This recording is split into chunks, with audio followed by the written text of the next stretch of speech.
आज हम कक्षा 8 विषय विज्ञान के प्रोजेक्ट कार्य हल करेंगे। तो देखते हैं।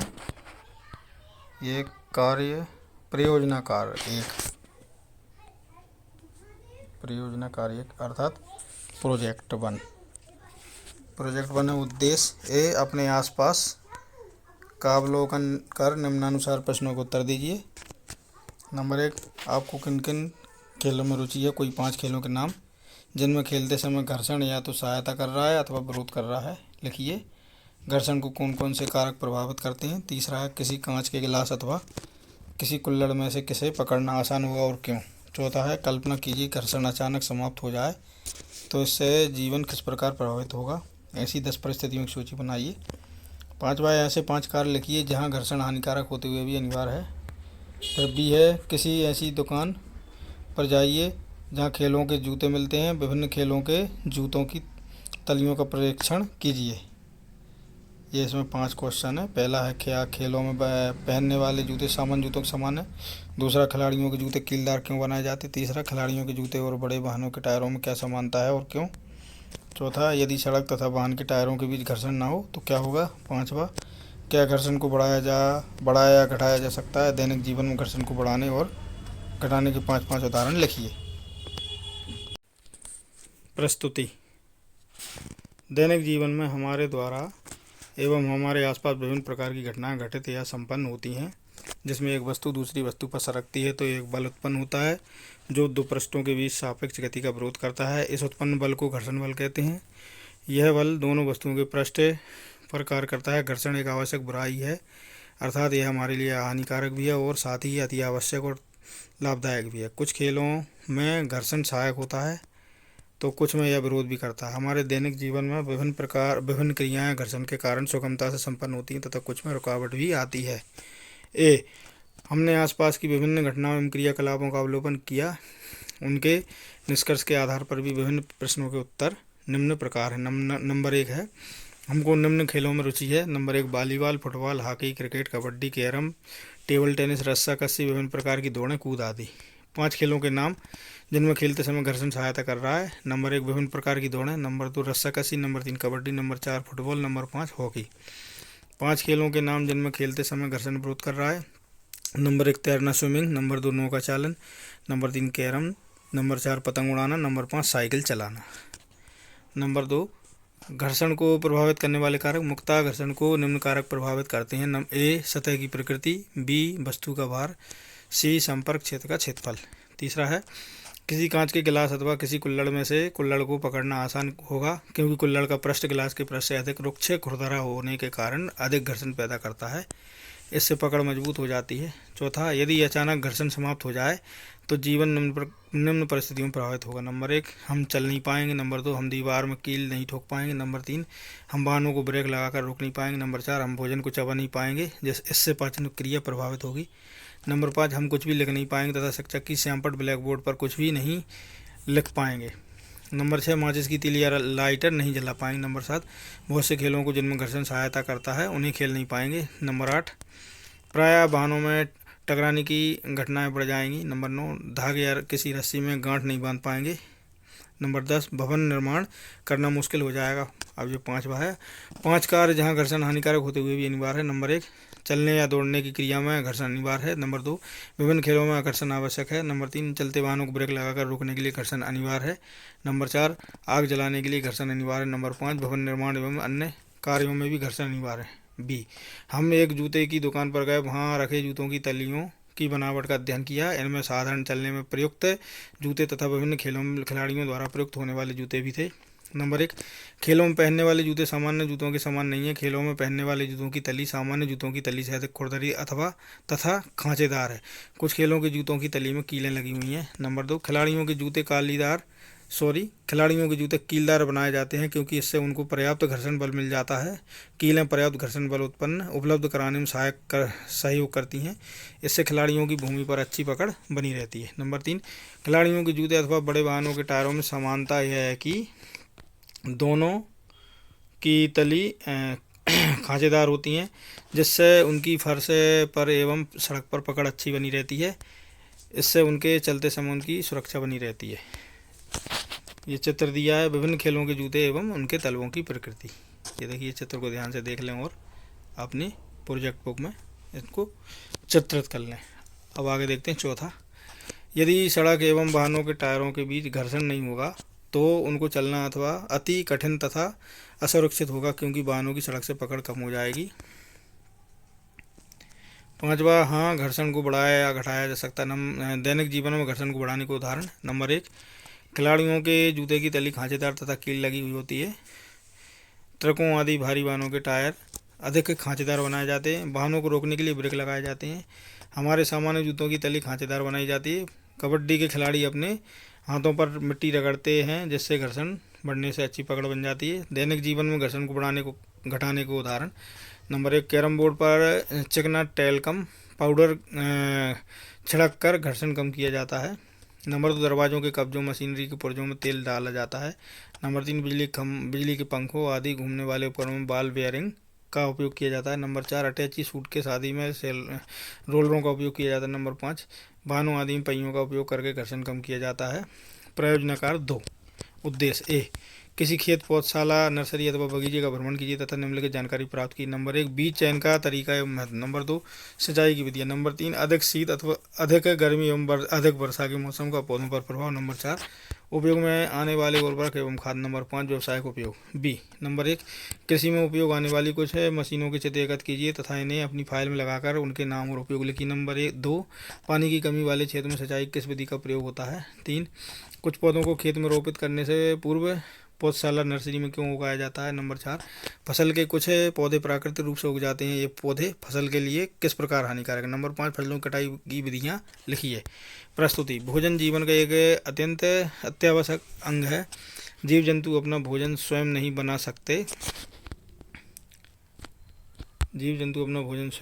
सकते।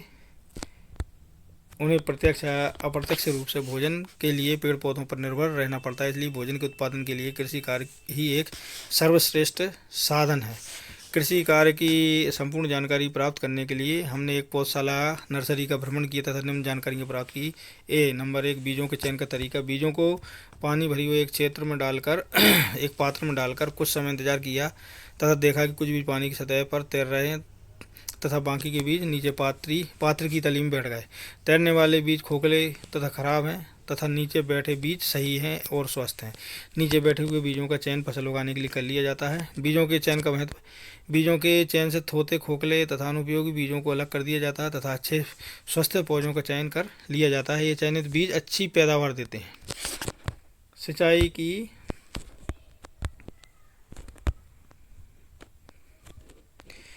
की विधियाँ। परंपरागत तरीके। ये देखिए विधि का नाम मोट, घिरनी एवं चरस।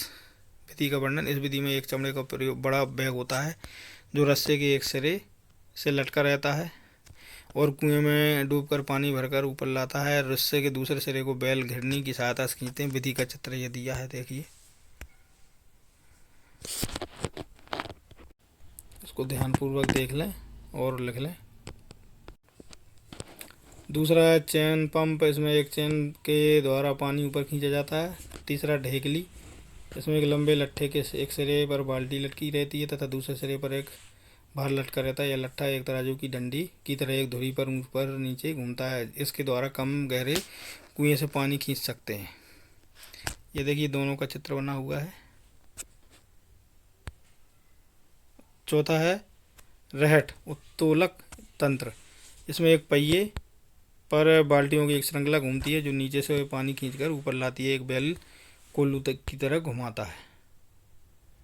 यह उपरोक्त विधियाँ सस्ती तो होती हैं किंतु उनमें मजदूर या मवेशी इस्तेमाल किए जाते हैं, लेकिन ये कम दक्ष होती हैं। ये ध्यान से देख लें आप। ये दूसरी सिंचाई की आधुनिक विधियाँ। अब ये आधुनिक विधियाँ हैं। विधि का नाम, विधि का वर्णन, विधि के चित्र। ये छिड़काव तंत्र। इस विधि का उपयोग असमतल भूमि के लिए किया जाता है जहाँ पर जल कम मात्रा में मिलता है। ये देखिए इसका चित्र भी बना लें। आधुनिक विधि में ये दूसरा है ड्रिप तंत्र। इस विधि में जल पौधों को सीधे बूंद बूंद करके मिलता है। इससे जल बिल्कुल व्यर्थ नहीं जाता। यह जल की कमी वाले क्षेत्रों के लिए वरदान है। इसका चित्र भी बना लें आप। अधिक गति, तीसरा अधिक गति, अधिक गर्मी एवं अधिक वर्षा के मौसमों का प्रयोग, पौधों पर प्रभाव। अधिक शीत के मौसम में अधिकतर पौधे मर जाते हैं, केवल वे ही पौधे जीवित रहते हैं जो शीत प्रदेशों में फलते फूलते हैं। अधिक गर्मी में अधिकतर पौधे सूख जाते हैं तथा वे ही पौधे जिंदा रहते हैं जो रेगिस्तान आदि में पैदा होते हैं। अधिक वर्षा में जलीय पौधे जिंदा रहते हैं, शेष सब सड़ जाते हैं। चौथा, उपयोग में आने वाले उर्वरक एवं खाद। नंबर 1, उर्वरक। ये रासायनिक पदार्थ होते हैं जो विशेष पोषकों से समृद्ध होते हैं। इनका उत्पादन फैक्ट्रियों में होता है। उदाहरण urea, ammonium sulphate, super phosphate, potash, NPK, nitrogen, phosphorus, potassium. इनके उपयोग से गेहूँ, धान, मक्का आदि ये होता है। बी है, एक कृषि में उपयोग में आने वाली मशीन है। फसलों का उत्पादन तो अच्छा होता है लेकिन खेतों की उर्वरा शक्ति नष्ट हो जाती है। खाद, इसका निर्माण जैव अपशिष्ट जैसे मलमूत्र, गोबर तथा पेड़ पौधों के अपशिष्ट जैसे पत्तियों आदि के सड़ने से होता है। ये मिट्टी की उर्वरा शक्ति को बढ़ाता है तथा इससे खेतों के जल अवशोषण की क्षमता भी बढ़ जाती है। इसके प्रयोग से खेतों को सभी पोषक तत्वों की आपूर्ति हो जाती है। 5वां है, व्यावसायिक उपयोग। कृषि उत्पादों में से अपनी आवश्यकता की पूर्ति के बाद बचे हुए उत्पादों को व्यावसायिक रूप से बाजार में बेचकर धन एकत्रित किया जा सकता है। कृषि कार्य के साथ साथ पशुपालन को भी प्रोत्साहित किया जा सकता है। मशीनों के नाम, कृषि में उपयोग आने वाली मशीनों के चित्र, मशीनों के विवरण। ये देखिए, पहला हल है। इसका उपयोग प्राचीन काल में खेत की जुताई करने, खरपतवार निकालने में होता है। यह पशुओं द्वारा खींचा जाता है। इसमें शाफ्ट तथा फाल लगा होता है। दूसरा, कुदाली। इसका उपयोग खरपतवार निकालने एवं मिट्टी को पोला करने के लिए होता है। यह पशुओं द्वारा खींचा जाता है। इसमें एक हैंडल, एक मुड़ी हुई प्लेट एवं छड़ लगी होती है। तीसरा है कल्टीवेटर। इसका उपयोग ट्रैक्टर द्वारा जुताई करने में होता है। इससे समय एवं श्रम की बचत होती है। ये चित्र है। ये चौथा है कीप फनल। ये बीज की को बुआई का या परंपरागत औजार है जो कीप के आकार का होता है। इसे हल के साथ बांधकर इसके द्वारा बीज बोते हैं। 5वां, सीड ड्रिल। बीज की बुआई में प्रयुक्त आधुनिक यंत्र ट्रैक्टर के द्वारा संचालित होता है। इसके द्वारा बीजों को समान दूरी एवं गहराई में बोया जाता है। ये चित्र बना लें। नोट, छात्र इन मशीनों के चित्र अपनी फाइल में लगाकर उनके नाम एवं उपयोग लिखें। दूसरा है, पानी की कमी वाले क्षेत्रों में सिंचाई की विधि। जल की कमी वाले क्षेत्रों में सिंचाई के लिए हम ड्रिप तंत्र का उपयोग करते हैं। इस विधि में जल सीधे पौधों की जड़ों में बूंद बूंद करके गिरता है, इसलिए इसे ड्रिप तंत्र कहते हैं। फलदार पौधों, बगीचों एवं वृक्षों को पानी देने का यह एक सर्वोत्तम उपाय है। इससे पौधों को बूंद बूंद करके जल प्राप्त होता है। इस विधि में जल बिल्कुल भी व्यर्थ नहीं होता है, इसलिए यह विधि जल की कमी वाले क्षेत्रों के लिए वरदान है। चित्र भी देख लें आप। तीसरा है, कुछ पौधों को हम खेतों में रोपित करने से पूर्व पौधशाला, नर्सरी में उगाते हैं क्योंकि कुछ बीज सीधे खेत में उगाने से अच्छी फसल या पैदावार दे सकते हैं। उनकी पौधशाला में पौध तैयार की जाती है, फिर उनको खेतों में रोपित कर दिया जाता है। इससे अच्छी पैदावार होती है। बहुत से ऐसे पौधे होते हैं जो स्थान परिवर्तन करने पर अच्छी तरह फलते फूलते हैं। इस प्रक्रिया से बीजों की भी बचत होती है। कुछ पौधे जैसे धान की पौध जल से भरे खेतों में रोपित की जाती है। उन खेतों में धान के बीज नहीं हो सकते, इसलिए कुछ जलीय पौधों की पहले पौधशाला में पौध तैयार की जाती है, उन्हें फिर जलाशय में डाल दिया जाता है। चौथा है, कुछ पौधे फसल के साथ प्राकृतिक रूप से हो जाते हैं। इन पौधों को खरपतवार कहते हैं। ये पौधे बड़ी तेजी से बढ़ते हैं और अपने पोषण के लिए फसल के पौधों के भोजन को स्वयं ग्रहण करने लगते हैं। उनकी हवा, पानी तथा प्रकाश को भी रोक देते हैं। इस प्रकार उनको ठोस पर ठीक प्रकार विकसित नहीं करने देते। फसलों की कटाई की विधियाँ। फसल पकने या तैयार होने पर उनकी कटाई की जाती है। इसकी अनेक विधियाँ हैं। नंबर 1, पौधों को उखाड़कर। कुछ पौधों को जड़ सहित उखाड़ लिया जाता है, जैसे मूली, शलजम आदि। नंबर 2, दरांती द्वारा काटकर। यह एक लोहे का बनाया किनारे पर फेना औजार है। इसको हंसिया भी कहा जाता है। इसके द्वारा पौधों को धरातल के पास से काट लेते हैं। ये देखिए चित्र दिया। हार्वेस्टर द्वारा कटाई।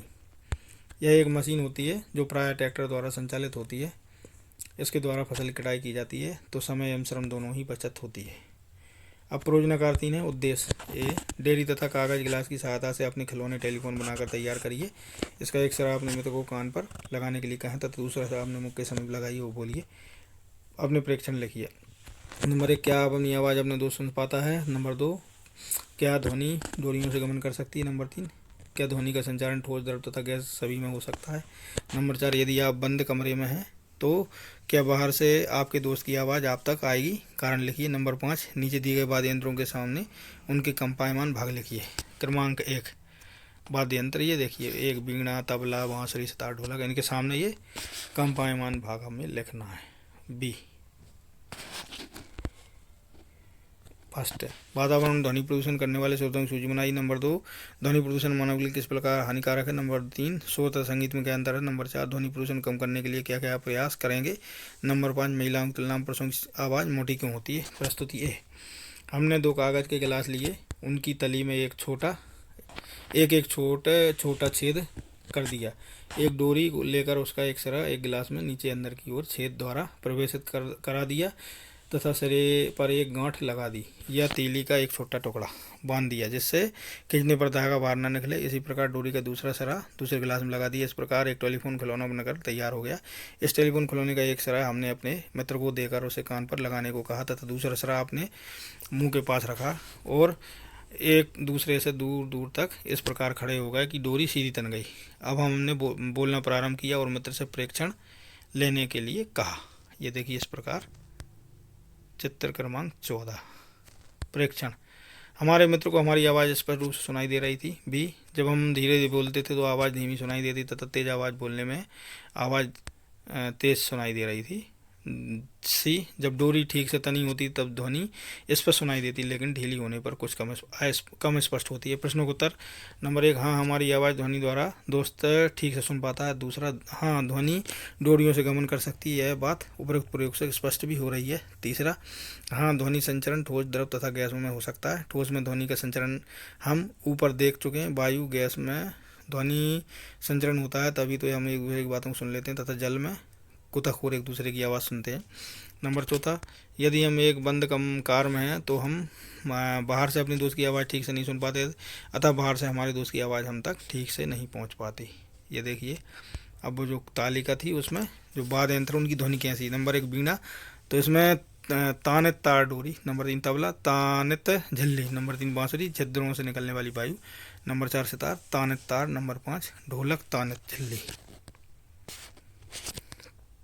अब बी है फर्स्ट, वातावरण ध्वनि प्रदूषण करने वाले स्रोत। ए, वाहनों, बस, ट्रक आदि के हॉर्न एवं इंजन से उत्पन्न ध्वनि। बी, कल कारखानों की मशीनों से उत्पन्न ध्वनि है। नंबर सी, निर्माण स्थल में तोड़फोड़ से उत्पन्न ध्वनि है। Number D, TV, radio, transistor और लाउड स्पीकर आदि के उच्च आवाज़ में बजने से उत्पन्न ध्वनि। नंबर ई, पटाखों के फटने या अन्य विस्फोटों से उत्पन्न ध्वनियाँ। एफ, कूलर, वातानुकूलित मिक्सी ग्राइंडर आदि घरेलू उपकरणों से उत्पन्न ध्वनियाँ। नंबर 2, ध्वनि प्रदूषण हानियाँ। नंबर ए, ध्वनि प्रदूषण से अनेक स्वास्थ्य संबंधी विकार या समस्याएं उत्पन्न हो सकती हैं, जैसे उच्च रक्तचाप, अनिद्रा, तनाव, चिंता आदि। बी, व्यक्तियों की सुनने की क्षमता, श्रवण शक्ति अस्थायी या स्थायी रूप से कम हो सकती है, अर्थात हम बहरे भी हो सकते हैं। शोर तथा संगीत में अंतर देखिए क्रमांक। शोर और संगीत। नंबर 1, शोर हमको कष्ट पहुंचाता है, संगीत हमको सुख पहुंचाता है। 2, शोर हमारे कानों को अच्छा नहीं लगता, संगीत हमको अच्छा लगता है। चौथा है, ध्वनि प्रदूषण कम करने के लिए हमारे द्वारा किए जाने वाले प्रयास। ध्वनि प्रदूषण कम करने के लिए हम निम्न प्रयास करेंगे। ए, स्वचालित वाहनों के हॉर्न कम से कम उपयोग करेंगे। बी, रेडियो, ट्रांजिस्टरों एवं टेलीविज़न कम आवाज़ पर चलाएंगे। सी, शादी समारोह में डीजे का प्रयोग कम से कम करेंगे। अधिक शोर, डी वाला है, अधिक शोर उत्पन्न करने वाले पटाखों नहीं चलाएंगे, अर्थात ध्वनि प्रदूषण उत्पन्न करने वाले स्रोतों को कम से कम उपयोग करके उन पर नियंत्रण करेंगे। 5वां है, महिलाओं की तुलना में पुरुषों की आवाज़ मोटी होती है, क्योंकि महिलाओं की ध्वनि आवृत्ति तारत्व पुरुषों की अपेक्षा अधिक होता है। इस कारण महिलाओं की आवाज़ अधिक तीखी एवं बारीक होती है, जबकि पुरुषों की आवाज़ की आवृत्ति कम होने के कारण अधिक मोटी एवं भारी होती है। अब परियोजना कार 4, प्रोजेक्ट कार 4। उद्देश्य, अपने आसपास पड़ोस का सर्वेक्षण कीजिए और पता लगाइए। प्रश्न नंबर 1, आपके आसपास या स्कूल में 12 वर्ष की आयु के कितने बच्चे चश्मा लगाते हैं। दूसरा प्रश्न है, चश्मा लगाने वाले बच्चों के माता पिता से पता लगाइए कि उनके बच्चों की दृष्टि क्षीण होने के क्या क्या कारण है। नंबर 3, किसी नेत्र विशेषज्ञ से पता कीजिए कि दृष्टि क्षमता सही रखने के लिए भोजन में क्या क्या लेना चाहिए। नंबर 4, नेत्र विशेषज्ञ से नेत्र की देखभाल के बारे में विचार विमर्श कीजिए एवं बताए गए बिंदुओं को लिखिए। 5वां, चश्मा लगाने वाले बच्चों के चश्मों में कौन कौन से लेंस लगाए गए हैं और क्यों। 6वां है, बुजुर्ग या अधिक उम्र के लोगों के चश्मों में कौन कौन से लेंस का प्रयोग किया गया है और क्यों। 7वां है, 10 बच्चों और 10 बुजुर्गों के चश्मों की दोनों आंखों के पावर की सूची बनाइए। 8वां है, टीवी एवं मोबाइल से होने वाले दुष्प्रभावों को अपने बड़ों से पता लगाकर लिखिए। 9वां है, चाक्षुष विकृति युक्त विद्यार्थियों से पूछिए कि वे किस प्रकार पढ़ते लिखते हैं एवं वे वस्तुओं, बाधाओं अथवा मुद्रा के विभिन्न नोटों को कैसे पहचानते हैं। 10वां है, नेत्रदान के विषय में जानकारी एकत्रित करके लिखिए। प्रस्तुति, हमारे लिए नेत्रों का अपना एक अलग ही महत्व है। नेत्रों के बिना तो यह सारा संसार ही अंधकार में हो जाता है। इनकी सुरक्षा एवं देखभाल अत्यंत आवश्यक है। आजकल नेत्र रोगों से ग्रसित लोगों की संख्या बहुत बढ़ रही है। इसके लिए हमारा खान पान, जीवन शैली एवं पर्यावरण उत्तरदायी है। अपने आस पड़ोस का सर्वेक्षण करके तथा नेत्र विशेषज्ञ से पता करके अनेक जानकारी मिली, जो कि निम्नलिखित। नंबर 1, हमारे आसपास तथा स्कूल में 12 वर्ष की आयु के अनेक बच्चे चश्मे लगाते हैं। प्राय ये बच्चे पास की वस्तुओं को आसानी से देख पाते हैं, लेकिन दूरस्थ वस्तुओं को स्पष्ट नहीं देख पाते। नोट: छात्र अपने अपने क्षेत्रों में विद्यालयों के में 12 वर्ष के आयु के चश्मे पहनने वाले बच्चों की लिस्ट बनाइए। नंबर 2, चश्मा लगाने वाले बच्चों के माता पिता से जब उनके बच्चों की दृष्टि क्षीण होने के कारण की जानकारी ली गई तो भिन्न कारण सामने आए। नंबर 1, किसी बीमारी के कारण उनकी दृष्टि क्षीण हुई। नंबर 2, चोट लगने के कारण उनकी दृष्टि क्षीण हुई। नंबर 3, खाने में दूध, हरी सब्जी एवं फल नहीं खाने के कारण उनकी दृष्टि क्षीण हुई। नंबर 4, अधिक पास में पुस्तक रखकर पढ़ने के कारण दृष्टि क्षीण हुई। नंबर 5, मोबाइल पर अधिक देर तक खेलते रहने के कारण उनकी दृष्टि क्षीण हुई। नंबर 6, देर तक एवं बहुत पास से टीवी देखने के कारण दृष्टि क्षीण हुई। नंबर 3 है, जब नेत्र विशेषज्ञ से दृष्टि क्षमता सही रखने के लिए भोजन में क्या क्या खाना चाहिए जानकारी ली तो उन्होंने हमें कहा, हमें भोजन विटामिन युक्त भोजन खाद्य सामग्री को सम्मिलित करना चाहिए। कच्ची गाजर, फूल गोभी, हरी सब्जियां जैसे पालक तथा कॉड लिवर ऑयल में विटामिन ए प्रचुर मात्रा में पाई जाती है। इसके अतिरिक्त अंडे, दूध, दही, पनीर, मक्खन एवं फल जैसे आम तथा पपीता भी विटामिन ए से भरपूर हैं। नंबर 4, नेत्र विशेषज्ञ से नेत्र की देखभाल के बारे में विचार विमर्श किया तो उनके बताए गए बिंदु निम्न प्रकार। नंबर 1, नेत्रों के लिए बहुत कम या अधिक प्रकाश हानिकारक है। अपर्याप्त प्रकाश से नेत्र खिंचाव का अनुभव करते हैं तथा सिरदर्द भी हो सकता है। सूर्य या किसी शक्तिशाली लैंप का अत्यधिक तीक्ष्ण प्रकाश तथा लेजर टॉर्च का प्रकाश रेटिना को क्षति पहुंचा सकता है, इनसे बचना चाहिए। नंबर 2, सूर्य या किसी शक्तिशाली प्रकाश स्रोत से को कभी भी सीधा नहीं देखना चाहिए। नंबर 3, अपने नेत्रों को कभी भी नहीं रगड़ना चाहिए। यदि नेत्रों में कोई धूल का कण गिर गया तो नेत्र को स्वच्छ जल से धोना चाहिए। यदि कोई सुधार ना हो तो नेत्र विशेषज्ञ को दिखाना चाहिए। चौथा है, पठन सामग्री को सदैव दृष्टि की समान दूरी पर रखकर पढ़ना चाहिए।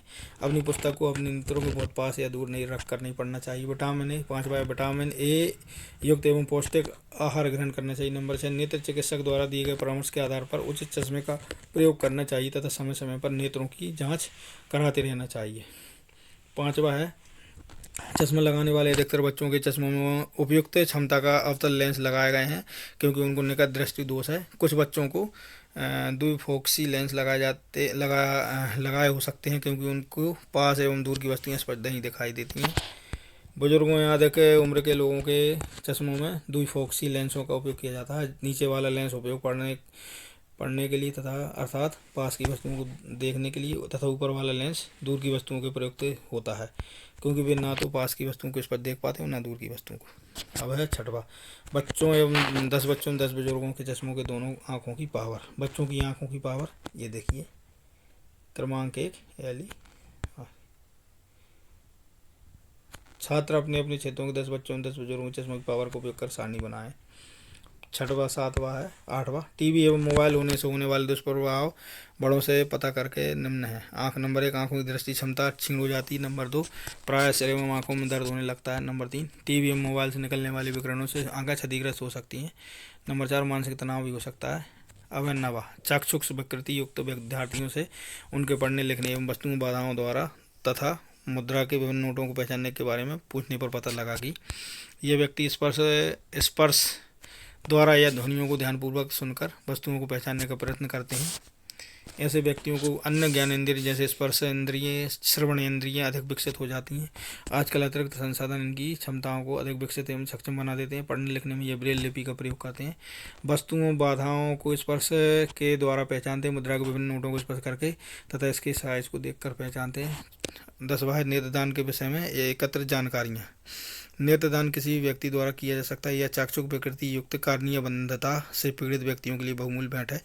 नेत्रदान करने के लिए नेत्रदान करने वाले व्यक्ति को अपने जीवन काल में अपने निकट के पंजीकृत नेत्र बैंक में प्रतिज्ञा पत्र देकर अपने नेत्र धरोहर रखने होते हैं। उसे अपनी एक प्रतिज्ञा के बारे में अपने निकट संबंधियों को भी सूचित करना होता है जिससे उसकी मृत्यु के उपरांत आवश्यक कार्रवाई की जा सके। नेत्रदान मृत्यु के 4 से 6 घंटे के अंदर किसी भी स्थान पर अथवा अस्पताल में किया जा सकता है। नेत्रदान निम्न व्यक्ति कर सकते हैं। नंबर 1, किसी भी लिंग अर्थात किसी भी लिंग का अर्थात स्त्री या पुरुष। नंबर 2, किसी भी आयु का हो सकता है। नंबर 3, किसी भी सामाजिक स्तर का हो सकता है। नंबर 4, चश्मा पहनने वाला भी हो सकता है। नंबर 5, किसी भी सामान्य बीमारी वाला हो सकता है, लेकिन निम्न बीमारी युक्त व्यक्ति नेत्रदान नहीं कर सकता। एड्स, हेपेटाइटिस बी एवं सी, जलमीति, ल्यूकीमिया, लिम्फोमा, धनुस्तंभ, हैजा मस्तिष्क शोध, इस प्रकार की बीमारियों वाले व्यक्ति नेत्रदान नहीं कर सकते। अब प्रयोजनाकार 5 उद्देश्य। ए, प्राकृतिक परिघटनाओं पर आधारित निम्नलिखित बिंदुओं पर प्रोजेक्ट तैयार कीजिए। नंबर 1, प्राकृतिक विनाशकारी परिघटनाएं कौन कौन सी हैं, निम्न नाम लिखिए।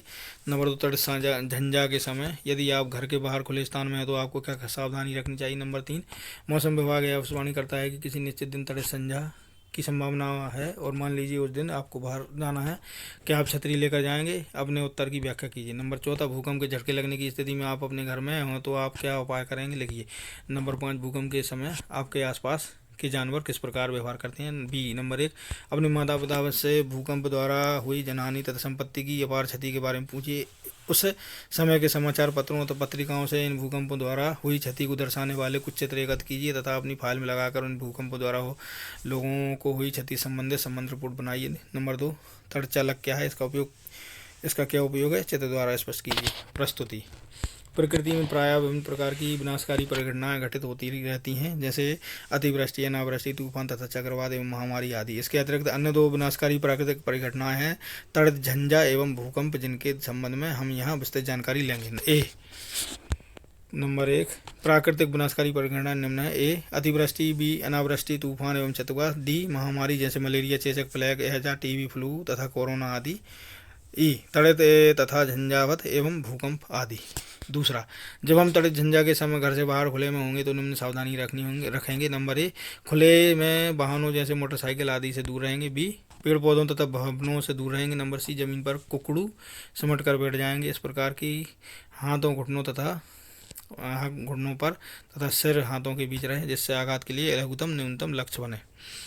तीसरा है, जब मौसम विभाग यह भविष्यवाणी करता है किसी निश्चित दिन तड़ित झंझा की संभावना है और हमको उस दिन बाहर जाना है तो हम छतरी लेकर कदापि भी नहीं जाएंगे, क्योंकि छतरी की डंडी धातु की बनी होती है, इसलिए तड़ित उस पर आघात कर सकता है। चौथा, भूकंप के झटके लगने की स्थिति में यदि हम घर पर हैं तो हम निम्न उपाय करेंगे। नंबर 1, किसी मेज के नीचे आश्रय लेंगे तथा झटकों के रुकने तक वहीं पर बने रहेंगे। बी, ऊंची एवं भारी वस्तुओं से दूर रहेंगे जिनके गिरने की संभावना हो। सी, यदि हम बिस्तर पर लेटे हुए हैं तो उठेंगे नहीं बल्कि वहीं लेटे रहेंगे तथा अपने सिर को तकिए से ढक लेंगे। 5वां, प्रायः जानवरों को भूकंप आने का पूर्वाभास हो जाता है, अर्थात पहले ही पता चल जाता है। हमारे आसपास के जानवर भूकंप आने पर रंभाने, आवाज़ निकालने लगते हैं, इधर उधर भागने लगते हैं, वे डरे डरे से रहते हैं। बी, नंबर 1, आपने माता पिता से भूकंप द्वारा हुई जनहानि तथा संपत्ति की अपार क्षति के बारे में पूछा तो ज्ञात हुआ कि 26 जनवरी 2000 गुजरात के भुज जिले में एक भयंकर भूकंप आया था, जिसमें जनजीवन तथा संपत्ति की अपार क्षति हुई। प्रायः सभी मकान धराशायी हो गए, बहुत बड़ी संख्या में जानवर एवं पशु पक्षी मारे गए, अपार जनसंहार हुआ, बहुत लोग हताहत हुए, भुज जिला वीरान लगने लगा। 26 दिसंबर 2024 को भूकंप के कारण हिंद महासागर में एक विशाल सुनामी आई। इससे हिंद महासागर के चारों उत्तरवर्ती क्षेत्रों में अपार जन एवं धन हानि हुई। 8 अक्टूबर 2005 को भारत के उत्तरी कश्मीर के उरी तथा तंगधार शहरों में एक बड़ा भूकंप आया, इसमें भी बहुत मात्रा में जन एवं धनहानि हुई। नोट, छात्र भूकंप काल के विभिन्न समाचार पत्रों एवं पत्रिकाओं में से इन भूकंपों के कारण होने वाली क्षति को दर्शाने वाले चित्र एकत्र करके अपनी फाइल में लगाएं। इन भूकंपों से लोगों को होने वाली क्षति के संबंध में संक्षिप्त रिपोर्ट। क्योंकि भूकंप आने पर पृथ्वी कँपाने तथा थरथराने लगती है, जिससे कारण भवन, सड़क, पुल, बांध आदि नष्ट हो जाती हैं तथा संपत्ति एवं जनजीवन की अपार क्षति होती है, जनजीवन अस्त व्यस्त हो जाता है। इसके आने से बाढ़, भूस्खलन आदि का खतरा, सुनामी आदि खतरा पड़ जाता है। इसका कारण यह भी है कि अभी कोई ऐसी अच्छी तकनीक विकसित नहीं हुई है जिससे इसके घटित होने की संभावना का पता पहले ही लग जाए। तड़ित चालक के बारे में देखेंगे अब। तड़ित चालक एक ऐसी युक्ति है जिसके द्वारा बड़े बड़े भवनों को तड़ित झंझा के दुष्प्रभाव से रोका जा सकता है। भवन के निर्माण के समय बनी एक धातु, प्रायः तांबे की बनी एक मोटी छड़ या पत्ती, जिसकी ऊंचाई भवन की ऊंचाई से अधिक स्थापित कर दी जाती है, जिसका एक सिरा नुकीला तथा भवन से ऊपर निकला रहता है तथा दूसरा सिरा पृथ्वी में काफ़ी गहराई तक गाड़ दिया जाता है, जिससे तड़ित झंझा के समय यह आवेश प्रवाह को अपनी ओर खींचकर उसे पृथ्वी गहराई तक पहुंचा देता है। क्योंकि धातु विद्युत आवेश की प्रचालक होती है। इस प्रकार यह तड़ित झंझा से होने वाली दुष्प्रभाव से भवनों की रक्षा करने में सहायक होती है। ये देखिए तड़ित झंझा का एक चित्र भी है, इसको आप ध्यानपूर्वक देखकर और अपने नोटबुक में चित्रित कर लें, बना लें। इसी के साथ हमारा ये प्रोजेक्ट वर्क कक्षा 8 का विज्ञान विषय का संपूर्ण होता है। यदि आपको हमारे द्वारा ये बनाया गया वीडियो अच्छा लगा तो हमारे वीडियो को लाइक करें और अपने दोस्तों के लिए हमारे ये वीडियो को शेयर ज़रूर करें। इसी प्रकार की और अधिक वीडियो यदि आप देखते रहना चाहते हैं तो हमारे चैनल को सब्सक्राइब कर लें और कमेंट सेक्शन में हमें अपने वीडियो के बारे में ज़रूर बताएं। बेल आइकन को प्रेस करें ताकि आगे आने वाले और भी वीडियो आपको नोटिफिकेशन मिलते रहें। धन्यवाद।